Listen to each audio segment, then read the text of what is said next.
মায়া এমন একটা জিনিস, মায়া যে মায়ায় পড়ে গেলে মানুষ কিন্তু সব ত্যাগ করতে পারে। আবার মায়া এমন জিনিস মানুষকে নষ্টও করে দেয়। তাই মায়া খুব খারাপ জিনিস, তাই কারণ মায়ায় পড়ো না। মায়া এমন জিনিস যে খুব খারাপ আর খুব ভালো। আর যখন বাড়িতে আসি তখন বাড়িতে 2-4 দিন খাওয়া দাওয়ার পরে আর থাকার পরে মনে হয় না যাই আর কাজে, আর কিন্তু কাজে না গেলে তো হবে না, আর কাজে না গেলে পেটও চলবে না। তাই সবই হচ্ছে মায়া। এই যে মায়া বলেই আমরা আজকে এত কষ্ট পাই যাওয়ার সময়।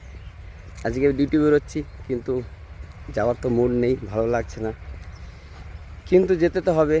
কাজ এমন জিনিস, করতেই হবে। আর পুরুষ মানুষ কাজ না করলে চলবে না, তাহলে কেউ থাকবে না, আর কেউ দেখবে না, আর টাকা না থাকলে তোমাকে কেউ দেখবে না। তাই কাজ করতেই হবে, আর ডিউটি যেতেই হবে, কাজ না করলে হবে না। তাই মায়া ত্যাগ করো, মায়া ত্যাগ করে টাকা ইনকাম করো। আর এই টাকা থাকলে তোমার পাশে সব থাকবে, টাকা নেই তো কিচ্ছু নেই।